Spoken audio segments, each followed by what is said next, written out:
Okay, so properties of exponents. Okay, so let's look at just there's about, I don't know, 7 or 8 of these things, properties of exponents, where we want to know what to do when we've got a power. Let's take a real quick second and let's define what it means to be a power, right? So a power looks like this. Okay, 2 parts to it. What do we call this part right here? Base. That's the base, okay? What do we call this part right there? Exponent, okay? Taken together, we call those a power, right? That makes sense, right? Sort of the anatomy of a power. All right, so now, properties of exponents. So what happens if we multiply powers with like bases? So A represents, there's no B in this case, but in the future there will be. Think of all the A's and the B's in these properties, just represent real numbers. Okay? M and N, when they show up, are going to be integers, so positive or negative whole numbers, right? So then if I multiply something like this, A to the M times A to the N, if I have like bases, what do? Remember, when you multiply like bases, you what? Add the exponents. Add the exponents, good. Okay, so we end up with A to the M plus N, right? What about power of a power? And the names, don't worry a bit about the names. Let's make sure, everybody, I want to make sure everybody's got earbuds. I don't want anybody having any earbuds in their ears right now. I don't care if you got them like hanging on your shoulder or something, but no earbuds in your ears, no phones out.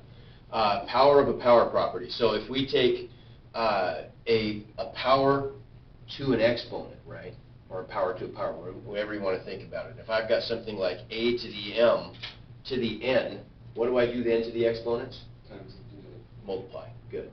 Right? So product of like bases, you add the exponents. Power to a power, you multiply the exponents, right? Okay, what about if we do a power of a product? So if I have a quantity like A times B, that whole quantity taken to the M, what do? the parentheses first. Distribute. Okay, yeah, this is, I can distribute the exponent, but you got to be very careful about this because people like to overgeneralize this. So that works great, but make a note of this because this is one of the most common mistakes that people make over and over again in algebra. Even all the way up through calculus, we'll make this mistake. People want to do this also. They want to say that A plus B to the M equals A to the M plus B to the N. Is that true? Can you distribute, if I've got A plus B, can I distribute the exponent to both parts? I cannot. Cannot do that. Think about why. What does it mean if I take A plus B to the M? That means I've got A plus B times A plus B times A plus B. Now think about, we're not going to really cover polynomial stuff right now. We'll come back and review that more later when we do more polynomial stuff.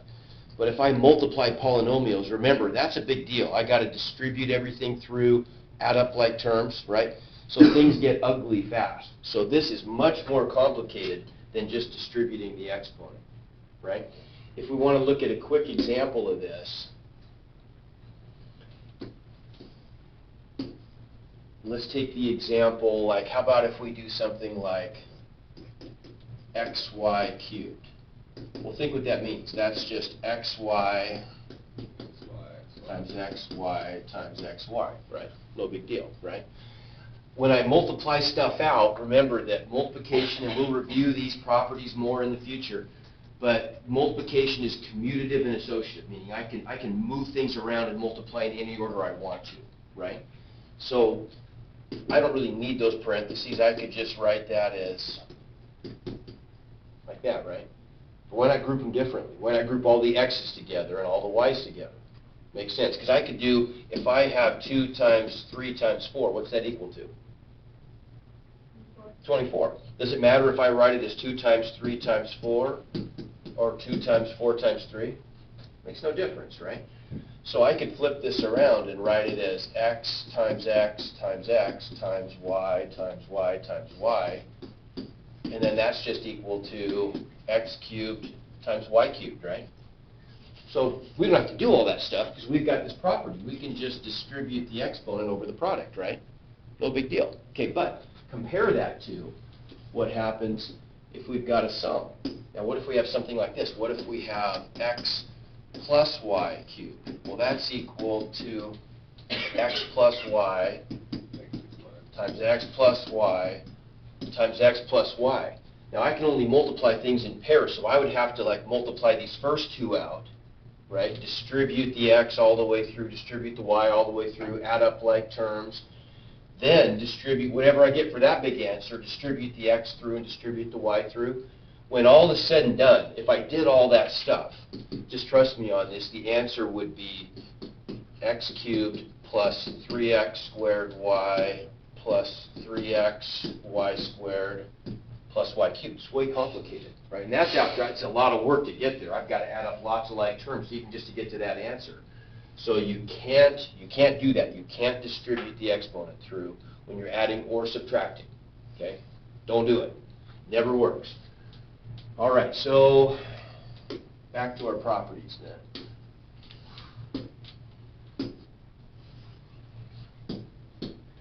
So we know this one. If we have a times b to the m, I can write that as a to the m times b to the m. Okay. What about, oh, and by the way, a and b, we said they're real numbers, but they work for variables too, right? Same thing. Okay. In fact, it's actually easier with variables.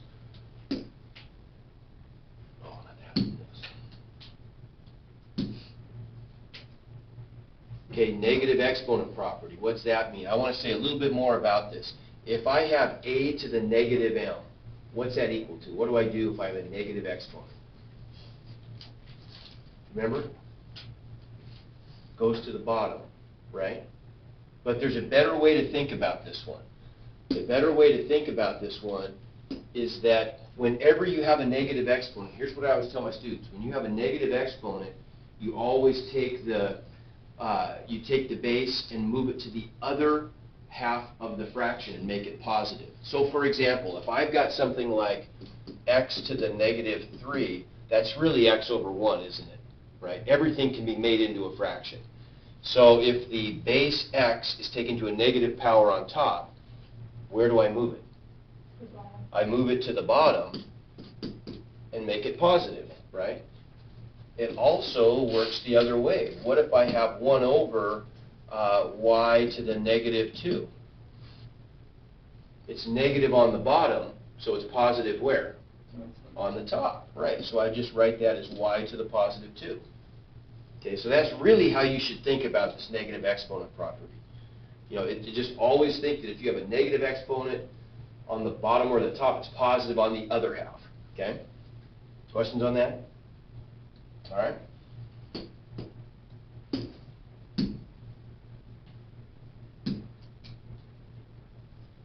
Okay, the zero exponent property, the easiest one.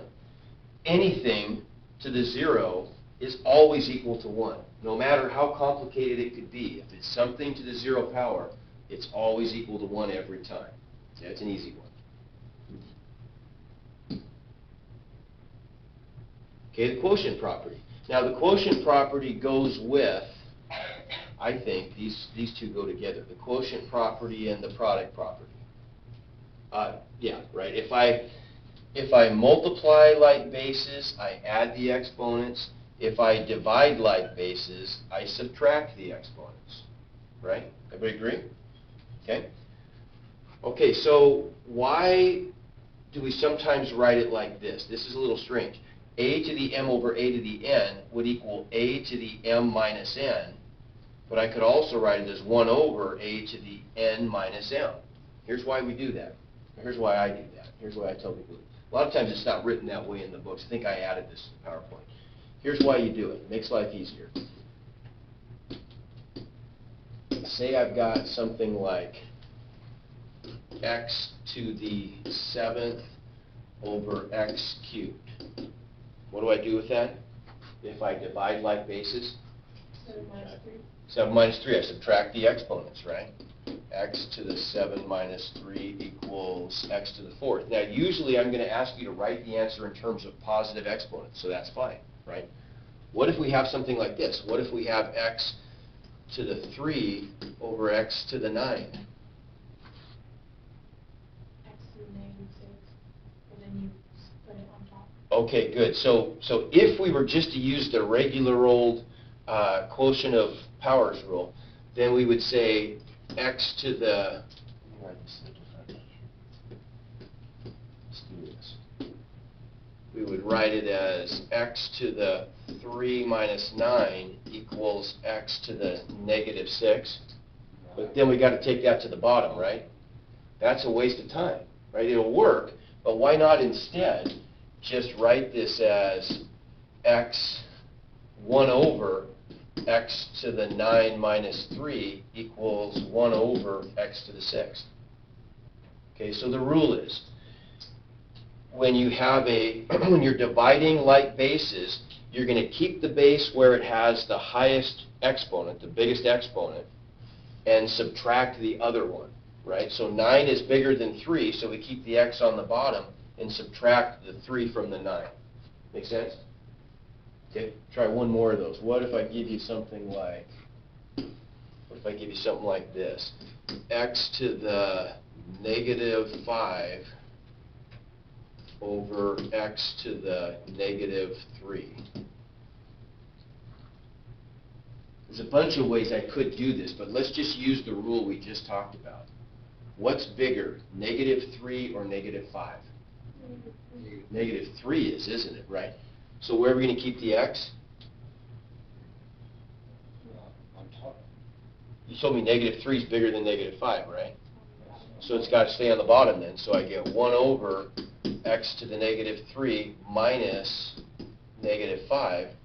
Well, what's negative 3 minus negative 5? 8. No. Negative Not 8. 2. 2, because subtracting a negative is adding, right? So we could just go like that, right? Make them positive. So I get 1 over x squared. See the trick? So we end up with a positive exponent right away if we always do that trick. We have to do an extra step. Okay, make sense? All right? How about, I think we got one more. Okay, last one, power of a quotient. So this one goes with that one, right? We said, oh, sorry, it goes with that one, right? We said that if we have a product taken to an exponent, we can distribute the exponent if things are being multiplied. Also divided, right? If I have a over b to the m, then I can distribute the m to both parts. Okay? Make sense? All right. So let's look at maybe just a couple quick examples, and I really would just like to get you working on this as soon as I can. So these are just the examples off of your little handout here. So real quick, let's see. What's this going to be? Hang on one sec here. There we go. Okay, so Richard, what's going to be the rule I'm going to use if I'm up here? X to the 6th times x to the 4th. What am I going to do? Add them. Good. Okay, we got like bases, so we add the exponents. I get x to the 10th. No big deal. Okay, how about down here? Polina, what am I going to do here? If I've got 5 cubed squared, power to a power, what do I do? Remember, if I'm taking an exponent to an exponent. That sure? Somebody help her out? Multiply. Ah, okay, multiply, right? Power to a power, we multiply. So we're going to get 5 to the 3 times 2 equals 5 to the 6th, right? Okay? And then that's just going to be some number, right? Okay, how about down here? This is a little bigger one. What are we going to do with something like that if I've got a product of a whole bunch of stuff? How do I organize this? Anybody got a suggestion? Alan, you have a suggestion for us? What would you do in that situation if you're multiplying all this stuff out? Looks like I've got numbers and A's and B's and C's. Okay, kind of like combining like terms, meaning I think what you're saying is you're going to multiply like the numbers together first, right, and then the base A, and then, does that make sense? So let's do this then. Let's just kind of color code this thing. So we'll take the negative 6 times the 4 is what? Negative 24. Good. Okay, how about the A squared times the A? Well, what's the power of A? 1. It's 1, isn't it? Right, it's to the 1. So what's that going to give me? A squared times A to the 1? A cubed, right, exactly. If I multiply the bases, I have to add the exponents. So there's an invisible one there that we don't write, but it's there, right? So I get A to the 2 plus 1, right? How about the B's? I've got a B to the negative 4 times a B squared. So what do I do there if I multiply those bases? Cam, what do I do there? Add them up. Good. So I get B to the negative 4 plus 2, and then it looks like I've got this other C just by itself, so that doesn't change, right? And so we end up then with what? Negative 24A cubed, B to the negative 4 plus 2, what's that? Negative 2, so where does that go? To the bottom, right, as a squared, and then I've got the C on the top. Okay? Make sense? Okay, while we're talking about fractions, because a lot of these are going to end up being fractions, here's something else I want you to get out of an old habit you had. There's some things that we used to do back in the day that we just aren't going to do anymore. Like, for example, you used to write mixed numbers, right, like 3½ or something. We don't do that anymore. Now we write improper fractions. We'd say 7/2 instead of 3½. Here's another one. Bad habit that a lot of people got into in the past. We'd write things like this. Like you would write something like, oh, how about this? Okay, what's that mean? Let me write that one more time. What does this mean? How could I maybe rewrite that? What's that really mean?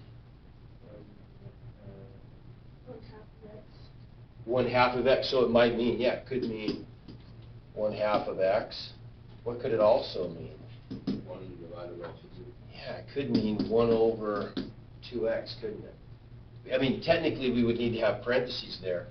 But you see, the point is, it's dangerous. It's ambiguous.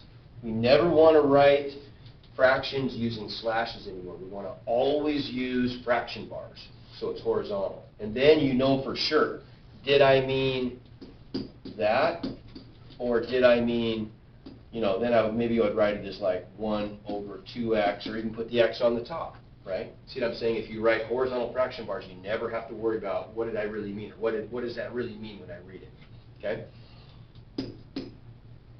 All right, how about this guy here? Let's see. What do you think? How about this one? Kimberly, what do you think? Ideas?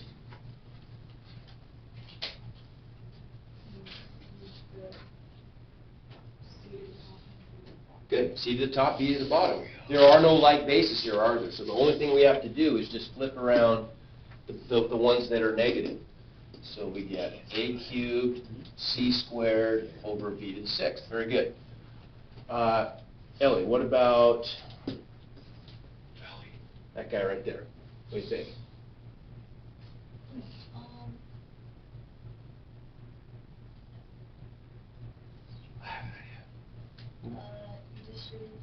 Okay, good, good. What else might we look for here?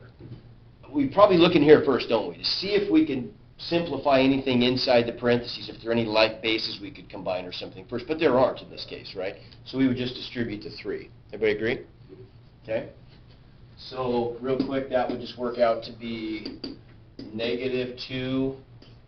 Now, I wrote that as negative 2 cubed, x to the 6th cubed, y cubed over 3 cubed z to the 5th cubed, right? And maybe you could even skip that step.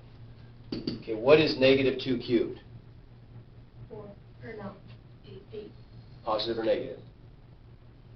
Negative. Negative. What's the rule? If I take a negative number to an odd exponent, the answer is always Negative. negative, right? A negative number to an even exponent is always Positive. positive. Positive exponent, or positive number to any power is positive, right? Okay, so that's going to give us a negative 8. This is going to be x to the 6th cubed is what? What do I do? Is that timing? You multiply, good. So I'm going to get x to the 18th, right? Y cubed over 3 cubed, what's that?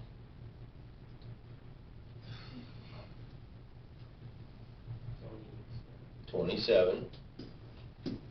And what do we get here? What's z to the 5th cubed? 15. So I'm going to get z to the 15th, right? Make sense? Did I have to do all that stuff? Probably not. I probably could have jumped right to this answer, couldn't I? Because when I distribute, I know negative 2 cubed is negative 8. X to the 6th cubed, I can do that in my head. I know I'm taking a power to a power, so I multiply. Y cubed, 27. And on the bottom, I get z to the 5th cubed. I know in my head that I multiply, right? So I could probably just go right to this answer. Okay, why did I do this, though? This is something I want you also to see. Why did I put a parentheses around the negative 2, but I didn't put parentheses around the 3 or the y? The other ones, you can see why I did, because I'm taking a power to a power, right? But why that one? Because of the negative? Because of the negative. That's important. Let me show you a little something here on a calculator. This is another mistake that people routinely make. And it's a, because of this, you might know what you're doing, but still miss a problem. Okay, so let's take a look at this. What if I do something like, what is negative 2 cubed? Or how about squared? What's negative 2 squared? Should be 4, right? Okay. Well, calculator's pretty smart. It'll tell me that, won't it? Oh, you can't see that, can you? So, what am I doing there? Go away. Yeah, well, Yeah. Go. There. Oh my gosh, now I really got this screwed up. There we go. Okay. So negative 2 squared should be 4, right? What's going on? The calculator told me negative 4. it's a liar. No, it's telling the truth. Calculator's smart.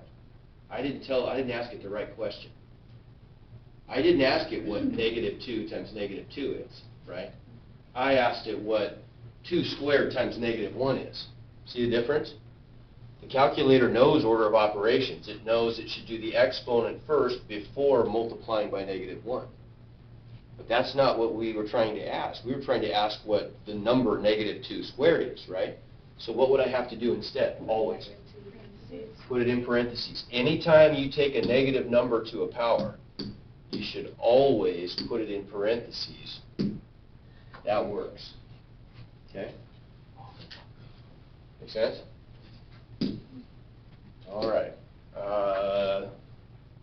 This one looks complicated, but you can give me the answer right now. What is it? 0. No? Or 1. 1. Anything, no matter how complicated, doesn't matter what's behind my hand. It could be super complicated. Whatever it is, if it's taken to the 0 power, it's 1. Okay, how about this one? What am I going to do with this? Just think about how we could organize this one. Switch the F's. The F on top and the negative B on 3. Okay, we could take all the negative stuff and move those to the positive places. We could. But we don't need to. We can do this a different way. I'm not going to say that this is the way I'm showing you is the only way. I'm just trying to show you a real efficient way to think about this. And you probably already know this. What do we think here? Let's see. Bianca, what would you do if you're trying to divide out these? We got lots of stuff on the top and the bottom. How might I organize this, though? I just moved Okay, but so you're meaning that you're probably saying, you're probably taking the numbers separately then, right? So you're kind of grouping them together when you do it, when you say eliminate them, I think, right? So we could write this as, you could take the numbers separately, 24 over 36. We've got the light base D on the top, on the top and bottom. So we could make that D to the 5th over D to the negative 3. We've got F's on the top and bottom. F to the negative 5 over F to the 9. And then G's. G to the 8 over G squared. Okay, now we can look at each of those. Let's just set up a big fraction bar. Some of the stuff's going to end up on the top and some on the bottom, right? And if there's nothing on the bottom, then we can just erase the fraction bar at the end, right? So 24 over 36, what's that reduced to? So we divide top and bottom by 12, so what do I end up with? 2 over 3. Okay, so I got a 2 on the top, 3 on the bottom. What about the D's? What's our rule if I divide like bases? Subtract, but where am I going to keep the D this time? On the top. So on the top, I get D to the 5 minus negative 3. What's that? 2. No, 5 minus negative? 8. 8. Good. I get F to the negative 5 over 9. So where does the F go? Bottom. Bottom. F to the 9 minus negative 5? 14. Good. And then finally, G stays on top, right? 8 minus 2 is just 6. That's it. Okay? Make sense? Now, I want to get you going on this, so we'll just talk about what we would do with these. What would I do with this guy first, probably? So, yeah, I'd look inside the parentheses. There's nothing I can really do inside the parentheses. So what would I do then? Distribute the 4 to each of the, now distribute it to what? Okay, so I've got to distribute the 4 to the base 2. I've got to distribute it to the b cubed and to the d to the 6, b to the negative 3 and the d to the 6, right? Does that make sense? But not the exponents? Or? No, we do. So what's that give us? If I do that part, 2 to the 4th is what? 8. No, 16. Okay. B to the negative 3 to the 4th is what? Negative 9, 18. Negative. Okay, so I'm taking, when I distribute the 4 to that, I'm actually taking a power to a power, aren't I? I've got b to the negative 3 to the 4th. If I take a power to a power, what do I do to the exponents?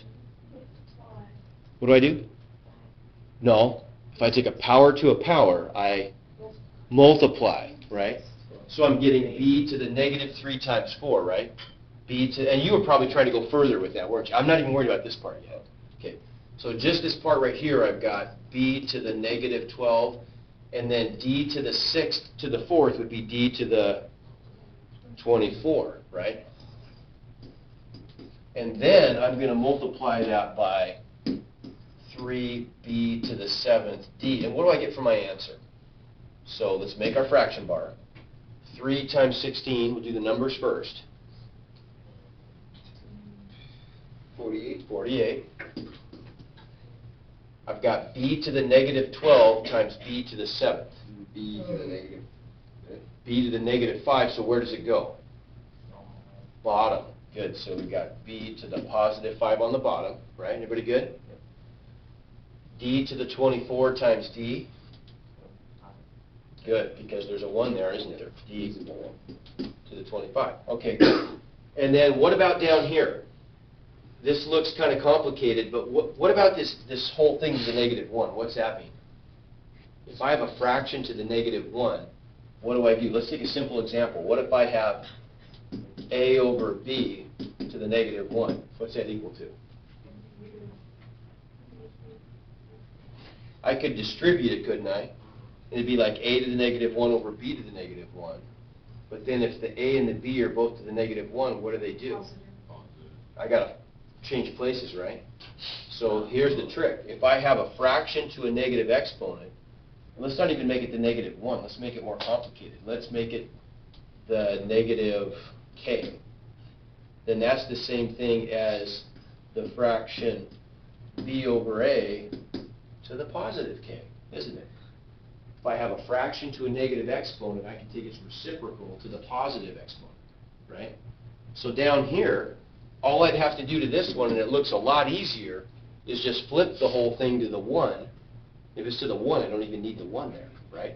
So I could write this as 6a to the 9th over -4, a to the 4th, b squared, c to the -1, and now you could do that, right? Now we've done stuff like that, okay? All right.